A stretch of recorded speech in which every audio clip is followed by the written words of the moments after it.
The asteroid belt between Atlas 9 and Pholos held many secrets, but none quite like Oren Kavasi. Standing at a modest 5'7" with perpetually ink-stained fingers and a collection of antique paper books that cost more than his mining vessel, Oren was unremarkable by human standards. The Galactic Hegemony's data archives classified him as non-essential personnel, a designation applied to 98% of humans who were still newcomers to interstellar society. The massive excavation drone hummed rhythmically as Oren guided it through the dense asteroid field. 17 years as a deep space prospector had taught him patience. While other humans scrambled for political recognition or military prestige, Oren found contentment in the solitude of space and the hunt for rare minerals. Anomalous reading detected, chirped his ship's AI, Vesta. Composition unknown. Oren leaned forward, adjusting his view screen.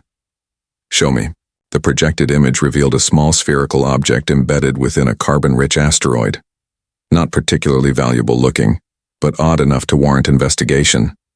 Different from the usual ores he collected for the Hegemony's ever-hungry industrial complexes.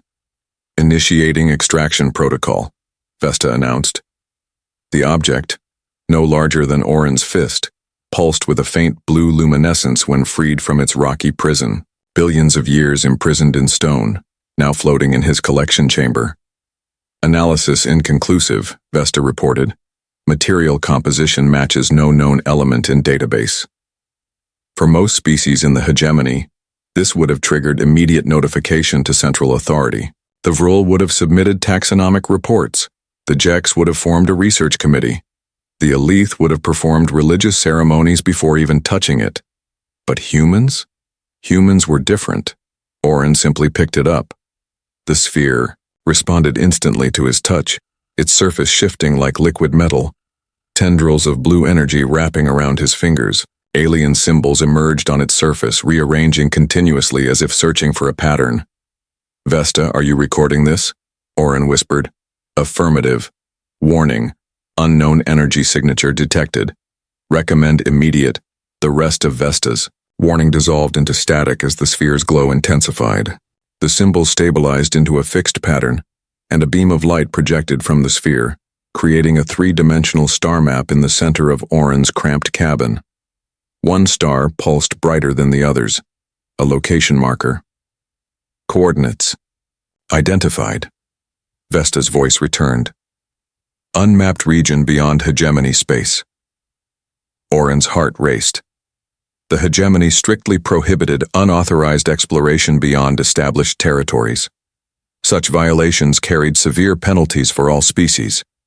For humans, barely tolerated as it was, such transgressions could jeopardize Earth's tenuous standing in galactic society. Yet as he watched the map rotate slowly before him, highlighting a route through uncharted space, Oren felt something he hadn't experienced in years. Genuine wonder. The sensible course would be to report his findings, surrender the artifact, and return to his mining operation. The Hegemony's Xenoarchaeology division would spend decades studying it.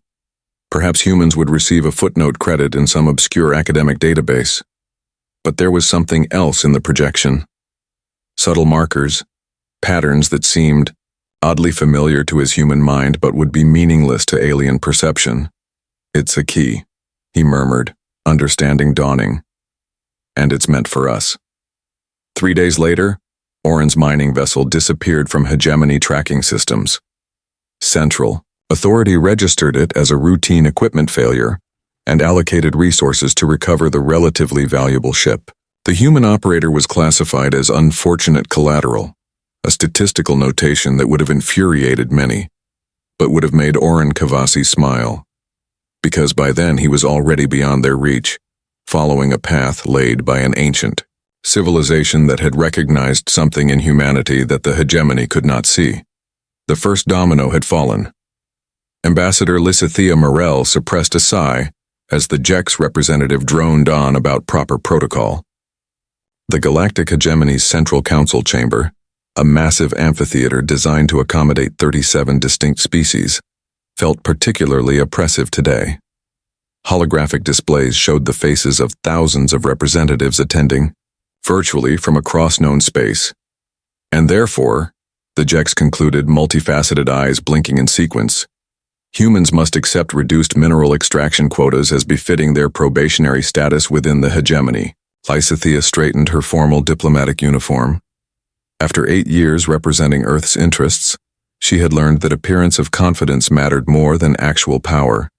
Humans had neither numbers nor technology to match the established species, but they had adaptability and determination in abundance.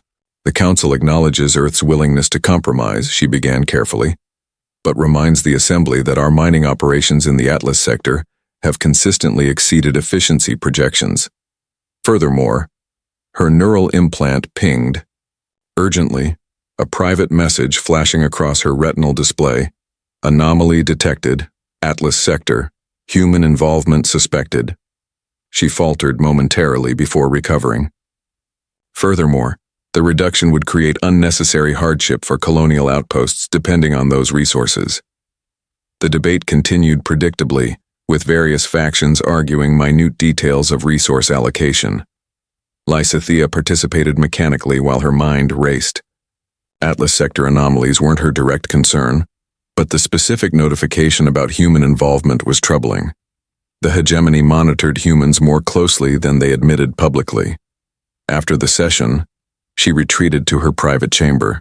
Within the Earth Embassy, one of the smaller diplomatic compounds on the hegemony's capital world. The room was secure against most surveillance, a rare luxury purchased through years of diplomatic maneuvering. Display full anomaly report, she commanded. The holographic display revealed sparse details, a missing mining vessel, unusual energy, readings, and a security flag regarding potential discovery of prohibited technology. The operator's name caught her attention. Oren Kavasi. Search personnel records. Kavasi, Oren. The file appeared unremarkable. A solitary miner with no political connections, no criminal history, and no particular achievements. Yet something about this incident had triggered high-level security protocols. Her secure communication channel activated, revealing the weathered face of Admiral Ekram Castellas, Earth Fleet's Chief Intelligence Officer. "I assume you've seen the alert," he said without preamble. "Just the overview. What's really happening, Ekram?" "Something unprecedented. We detected quantum communications emanating from Kavasi's last known location, technology well beyond current human capabilities. Then similar signals began appearing throughout human settlements. Subtle, almost undetectable." Lysithea felt a chill. The hegemony doesn't know? They know something's happening, but not what. Their monitoring systems aren't calibrated to detect these particular signatures. We only caught it because... He hesitated. Because we've been researching similar technology in secret. This admission of illegal research could destroy Earth's standing if discovered. The hegemony strictly controlled technological development paths for all member species, especially newcomers like humans. "There's more," Ekram continued. "The signals contain data, massive amounts of it. We've only decoded fragments, but it appears to be specifications for advanced technology. And it's spreading exponentially through human networks." "From a missing miner?" Lysithea asked incredulously. "We think he found something out there. Something meant for us." The implications were staggering. Throughout human history, technological leaps had transformed societies rapidly and often violently. Within the rigid hierarchy of the hegemony, such disruption would not be tolerated. "We need time," she decided. "I'll create diplomatic distractions. How long until these specifications become impossible to hide?" 3 months. Maybe less. "Not enough," she murmured, mind already calculating strategies. "Prepare contingencies for both outcomes, hegemony acceptance or conflict." As the communication ended, Lysithea gazed out at the alien cityscape beyond her window.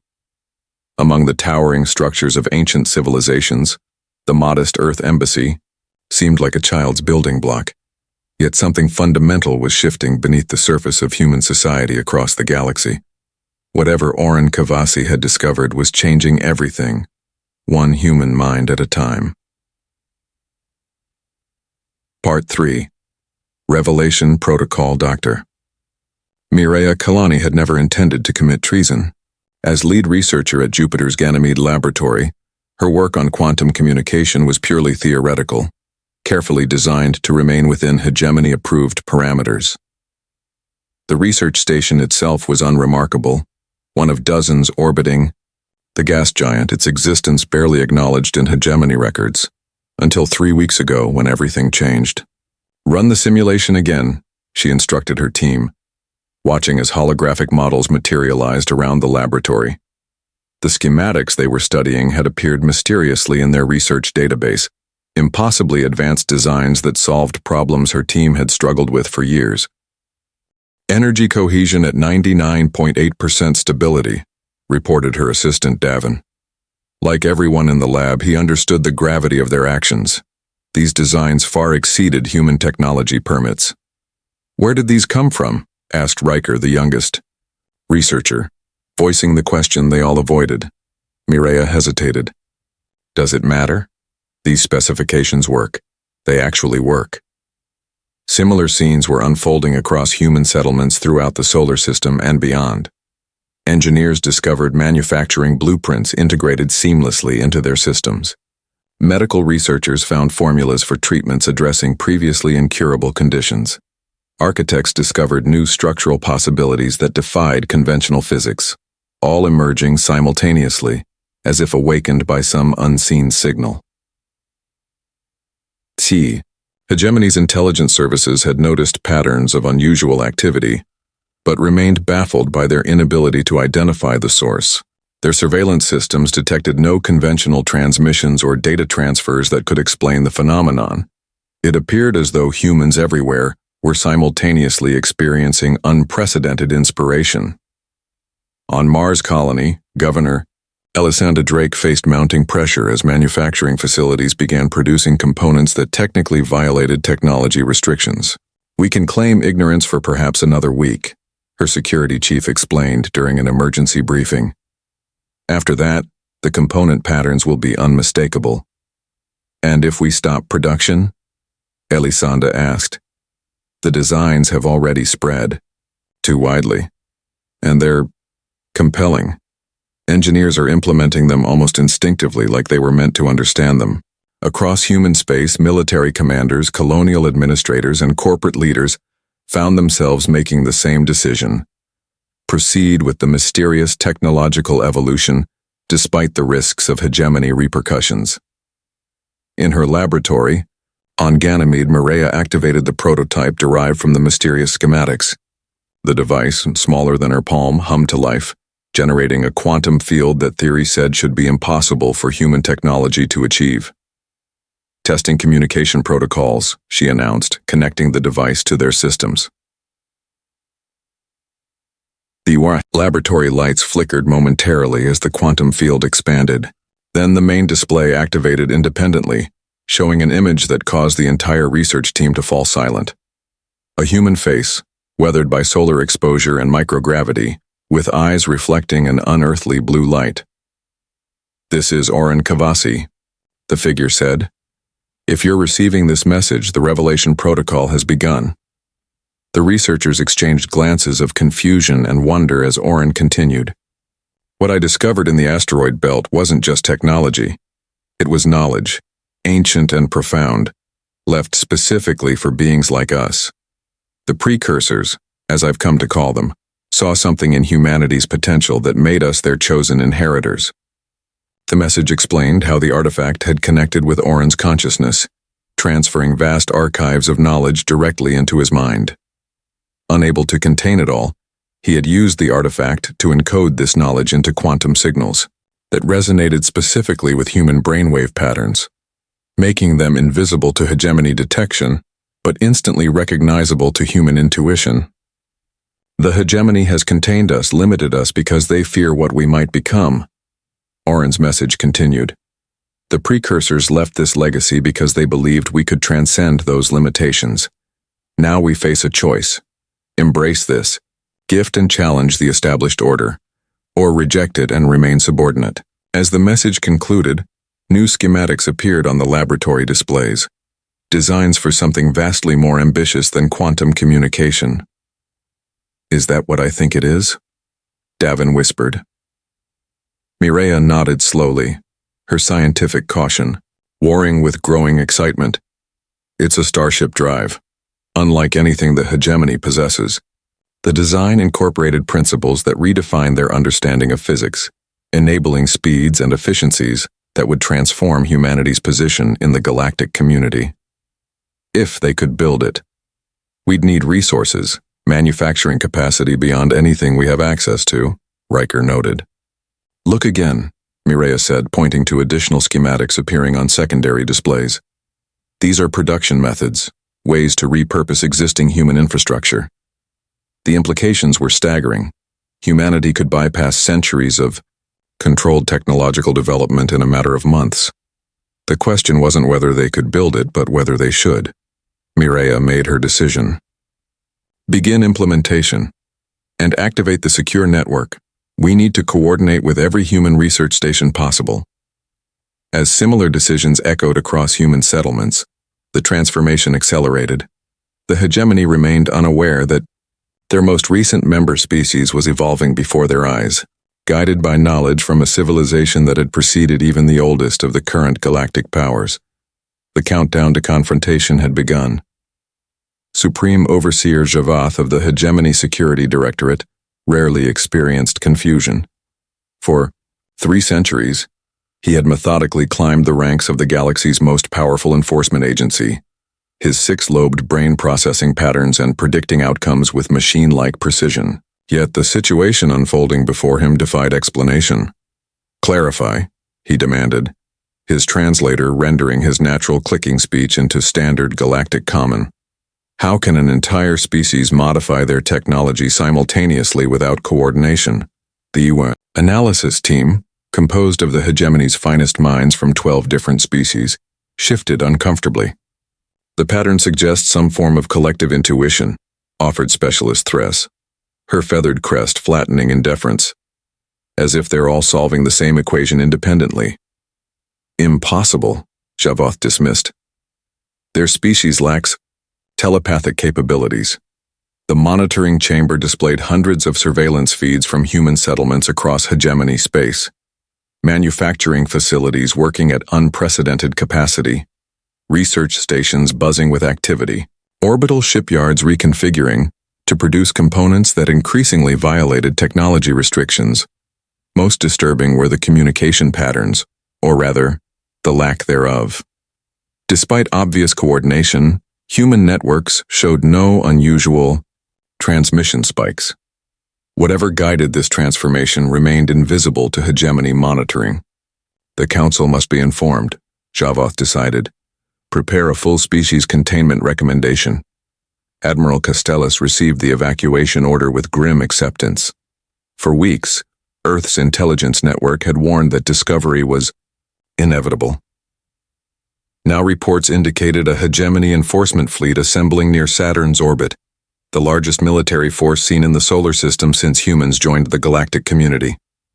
All colonial outposts acknowledge the alert, his communications officer reported. Phase 1 evacuation underway.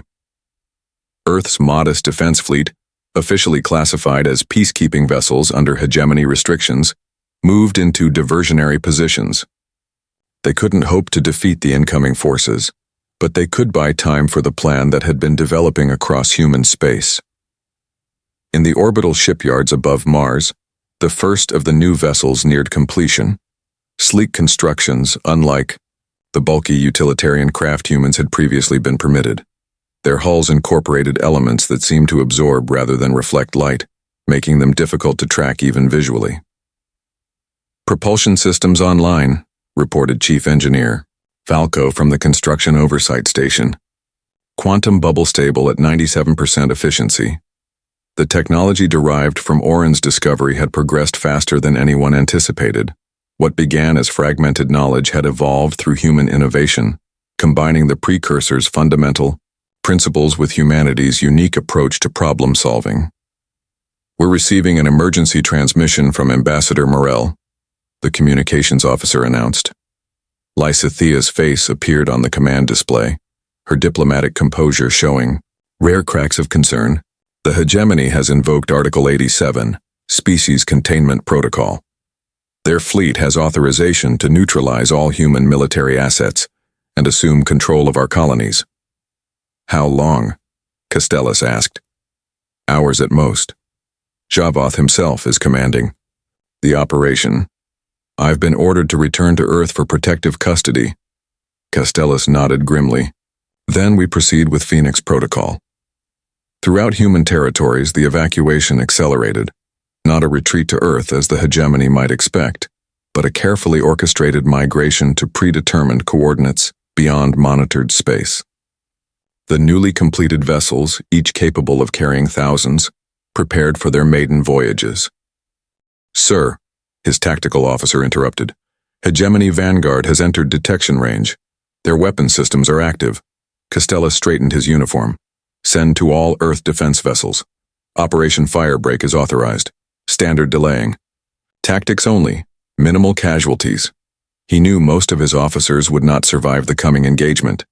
Their sacrifice would purchase precious time for the evacuation vessels now breaking orbit from Mars, Jupiter's moons, and distant mining colonies.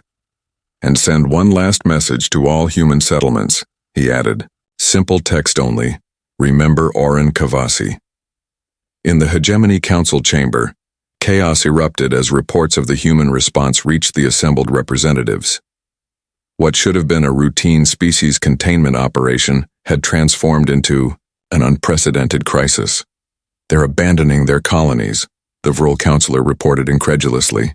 Not defending, evacuating. Holographic displays showed human vessels, of unexplained advanced design, departing from settlements throughout hegemony space. Earth's defensive fleet engaged the enforcement armada in delaying actions, while civilian ships escaped in seemingly random vectors. Ambassador Lysithea Morel stood calmly amidst the turmoil, having refused evacuation to Earth. As the only human representative present, all eyes turned to her. Ambassador, the council overseer addressed her directly, explain your species' actions. Where are your people going? To our destiny, she replied simply. The destiny the hegemony has denied us. This is open rebellion, Javoth's voice boomed through the communication channel from his command vessel. The human fleet is destroyed. Their homeworld will soon be under our control. You've won nothing, Lysithea responded. Earth was our birthplace, not our future. We thank the hegemony for its guidance during our developmental years, but we have graduated from your academy. As if to punctuate her statement, the holographic displays showing human evacuation vessels suddenly flickered as the ships vanished from hegemony tracking systems, not destroyed, but simply gone, as if they had phased out of detectable reality. In the silence that followed, Lysithea delivered humanity's parting message to the stunned council. We'll remember those we leave behind. And perhaps someday when we return, the hegemony will be ready for true partnership rather than dominion. The void between galaxies had always been considered unnavigable, a vast emptiness where conventional propulsion and life support systems would fail long before reaching any destination. Yet here, beyond the reach of hegemony sensors, humanity had found its sanctuary. The region designated Haven defied traditional astronomical categorization. Neither planet nor space station, it existed as a massive construct partially phased between dimensions, invisible to normal space unless approached through specific vector coordinates. Its origins were ancient, its architecture both organic and mechanical, as if grown rather than built. Cora Veiz, formerly a low-level maintenance technician on Europa, now stood on an observation platform overlooking the central hub where thousands of humans worked to expand the living spaces. 3 months since the Exodus, and already the ragtag fleet of evacuation vessels had transformed into a functioning society. Still hard to believe, isn't it? A voice said beside her. Cora turned to find Admiral Castellus, one of the few military leaders who had escaped the hegemony's enforcement action. Unlike many who had maintained their former titles and responsibilities, Castellus had abandoned his rank, preferring to work alongside civilian engineers. That we found this place? Or that we survived it all, she asked. Both, he admitted. When Oren's knowledge began spreading through our networks, I was certain we were headed for extinction. The hegemony has obliterated species for lesser infractions. They watched as a recently arrived vessel docked at the central spire, one of the stealth transports making regular runs back to hegemony space to retrieve humans left behind during the initial evacuation. Any word about Earth? Cora asked. Castellus's expression darkened. Under complete hegemony control, they've established a puppet government and restricted all off-world travel. Official story is that radical elements attempted an illegal technological uprising. Not entirely false, Cora noted. No, he agreed. But not the whole truth either. The truth was more complex than even most evacuated humans understood. The precursor artifact Oren discovered had contained more than technology. It held the history of a civilization that had once dominated the galaxy long before the hegemony formed.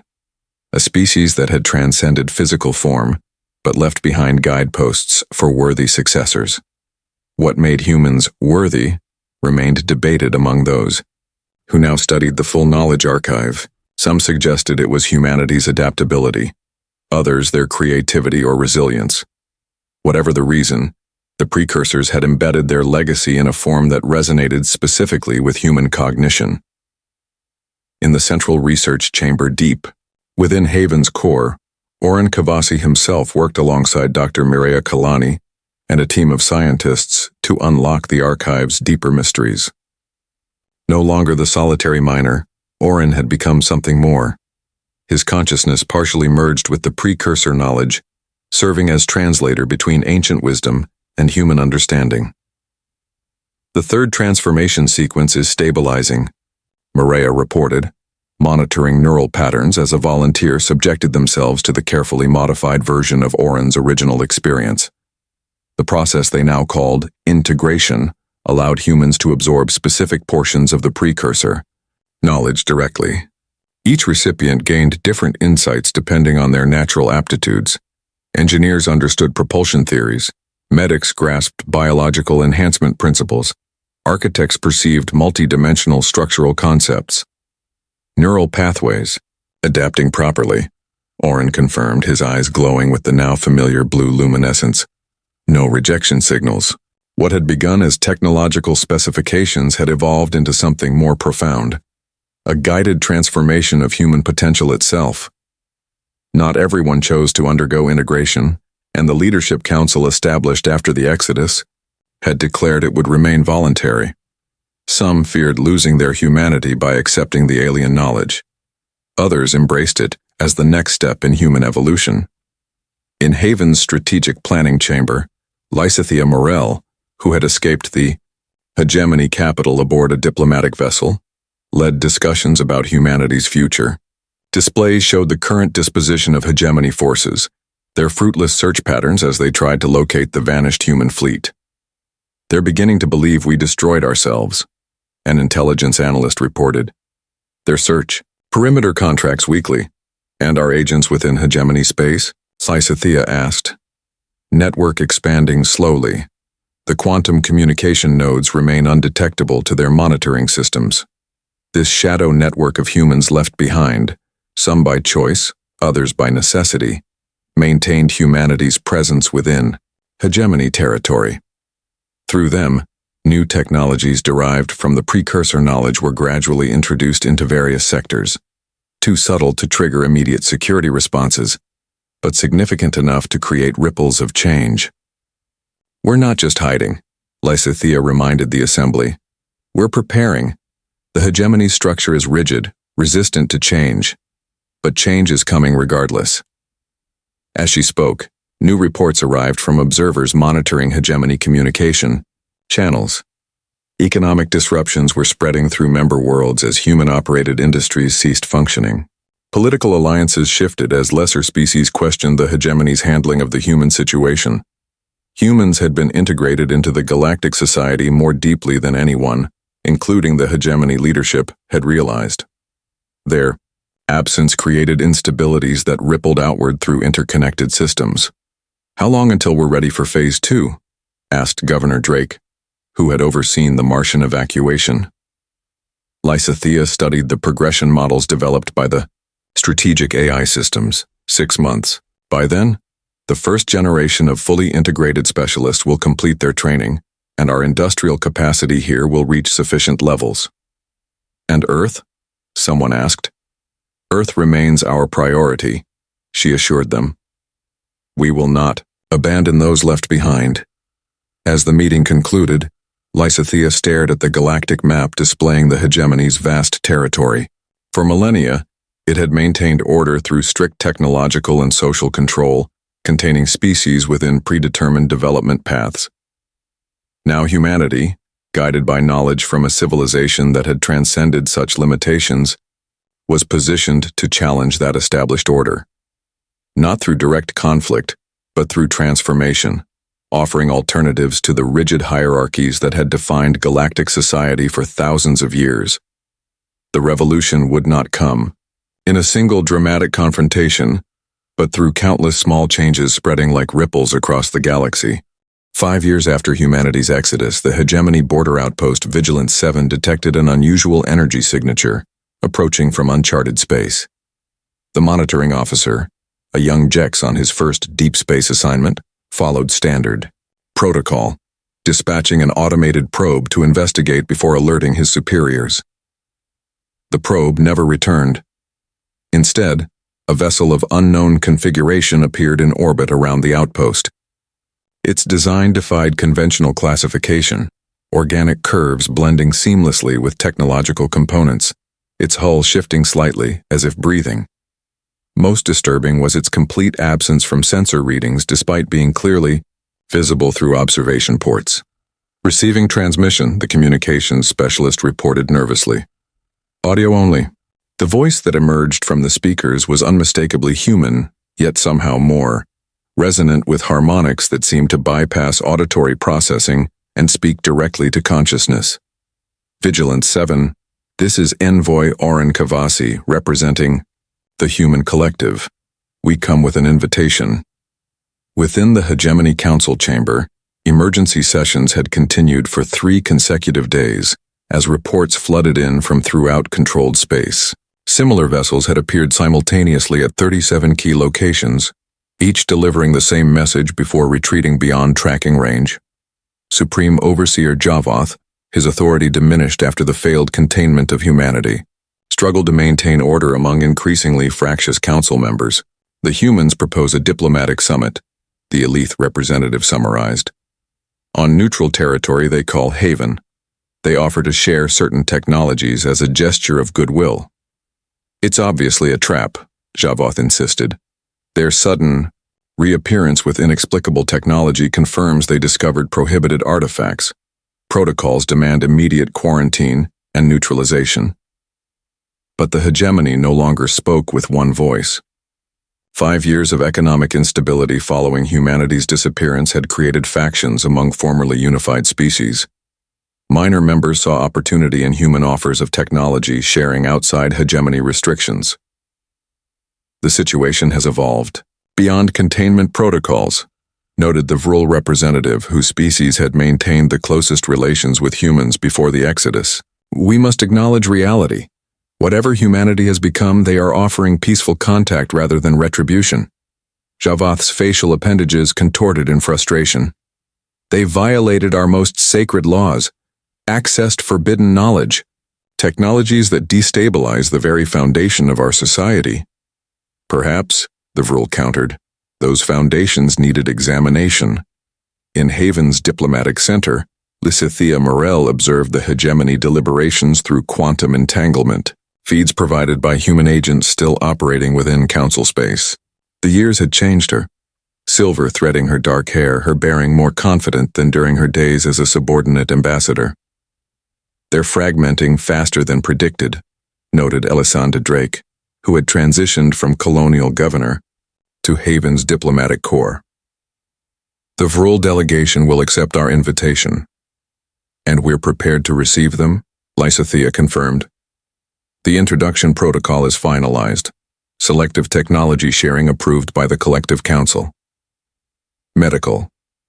Applications first, then agricultural improvements, environmental restoration methods, Nothing that could be weaponized, but enough to demonstrate our intentions. What remained unspoken was how thoroughly humanity had transformed during their years beyond hegemony reach. The integration process, refined through generations of research, had created humans who existed partially in multiple dimensional states simultaneously. Their civilization had evolved beyond purely physical limitations, developing in directions that would have been impossible under hegemony restrictions. Yet they maintained their essential humanity, their creativity, empathy, and determination, now enhanced rather than replaced by the precursor knowledge they had absorbed. And the Earth liberation? Lysithea asked. Elisanda's expression softened. Phase 3 activated yesterday. Resistance cells throughout the occupation zone are implementing the sequence. Hegemony control systems are already experiencing unexplained failures. For 5 years, humans who remained on Earth had endured hegemony occupation while secretly building a network of quantum communication nodes, each seemingly insignificant device, hidden in homes, workplaces, and public spaces, formed part of a vast web designed to accomplish what military force could not: the systematic dismantling of occupation infrastructure from within. Begin the transition, Lysithea instructed. It's time to reintroduce ourselves to the galaxy. On the hegemony capital world, the ancient data archives that formed the foundation of their technological and social control systems suddenly activated independently. Display screens throughout government centers showed the same unexpected image: a simple human face, weathered by solar exposure, eyes glowing with inner light. People of the hegemony, Oren Kavasi's voice emanated from every communication device simultaneously. For millennia, your society has operated on the principle that stability requires control. That knowledge must be carefully managed. That some species must be elevated while others remain subordinate. In homes, workplaces, and public spaces across thousands of worlds, beings of all species paused as the message continued in their native languages. The civilization you call the precursors, whose artifacts you have systematically suppressed, believed differently. They understood that true advancement comes through diversity of thought and approach. They left their knowledge, not as a weapon but as a gift, one that humanity was fortunate enough to receive. On Earth, hegemony security systems failed simultaneously as occupation forces found themselves contained within their own compounds by energy fields they couldn't detect, much less disable. We return not seeking domination or revenge, but partnership. The knowledge we've gained is too profound for any single species to fully comprehend alone. It requires diverse perspectives, including yours. Throughout hegemony space, the first phase of technological sharing activated automatically. Medical databases updating with treatments for previously incurable conditions, agricultural systems receiving modifications to increase yields while reducing resource consumption. The hegemony preserved galactic civilization through difficult eras, and that contribution deserves respect. But preservation without growth leads to stagnation. It's time for evolution, not of one species over others, but of all sentient life together. As the message concluded, the Central Archives revealed their final message. Coordinates for Haven, accessible to all species equally. 6 months later, the first Galactic Concord Summit convened in Haven's Great Assembly Chamber. Representatives from 23 species, including former hegemony members and previously ignored primitive civilizations, gathered under the guidance of human facilitators. Oren Kavasi, now more energy than physical form, manifested in the center of the chamber, his appearance stabilizing into something recognizable to all present species. "Welcome to the beginning," he greeted them, his voice carrying the harmonics that had become characteristic of integrated humans.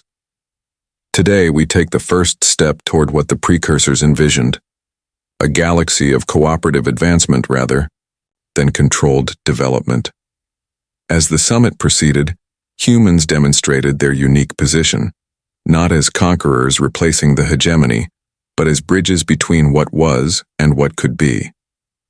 Their physical energy hybrid nature allowed them to perceive realities invisible to most species, while maintaining the connection to physical existence that the precursors had ultimately transcended. In the observation gallery, Lysithea watched, beside Admiral Castellus, both now semi-integrated, but maintaining primarily physical forms. "Do you think we're doing the right thing?" Castellus asked quietly. "The precursors eventually abandoned physical existence entirely. Are we leading all these species down the same path?" Lysithea considered the question thoughtfully. The precursors left their knowledge because they recognized their mistake: transcendence without connection, advancement without purpose. They saw in humanity the balance they had lost, technological capability tempered by emotional understanding. Below them, diplomatic teams from formerly hostile species engaged in genuine dialogue, guided by human mediators whose integrated consciousness could perceive underlying intentions beyond spoken words. "What we're building isn't the precursors, civilization reborn," Lysithea continued. "It's something new, incorporating their knowledge but guided by humanity's unique perspective." Throughout Haven's vast structure, hybrid technologies operated that combined precursor principles with human innovation and contributions from other species. Not perfect, not without conflict, but evolving through genuine cooperation rather than enforced hierarchy. On Earth, humans celebrated their first year of liberation, the planet becoming a symbol of regeneration as integrated specialists applied advanced environmental restoration techniques to heal centuries of damage.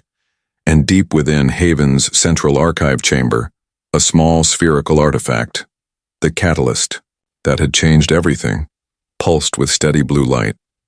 Its surface, once covered with alien symbols, now displayed a simple message in human script. Bridge built, journey begun, potential unlimited. The human who changed the galaxy had never set out to be a revolutionary. He had simply followed his curiosity and embraced an unexpected discovery, embodying the qualities that made humanity unique among stellar civilizations. In doing so, Oren Kavasi had inadvertently fulfilled the hope of a long-vanished civilization and transformed the future of countless others. Not through conquest or dominance, but through the uniquely human gift of connection, the ability to stand between worlds and build bridges where others saw only voids. As the Galactic Concord took its first tentative steps toward a new future, stories spread throughout civilized space about the solitary miner who had changed everything. Some painted him as a messianic figure, others as a lucky fool who stumbled upon greatness. The truth, as always, lay somewhere between, an ordinary human whose curiosity led to extraordinary consequences. In the millennia that followed, as countless species joined the journey toward a shared transcendence that preserved, rather than erased individual perspectives, historians would debate endlessly about whether humanity's rise had been inevitable or accidental, whether the precursors had chosen wisely or simply gotten lucky. But on countless worlds across the galaxy, beings of all forms would look up at the stars with new understanding, not as distant, unreachable points of light, but as waypoints on a continuing journey. A journey begun when a single unremarkable human reached out and touched what should have remained untouchable, and dared to see possibility where others saw only prohibitions. And everything changed. The end.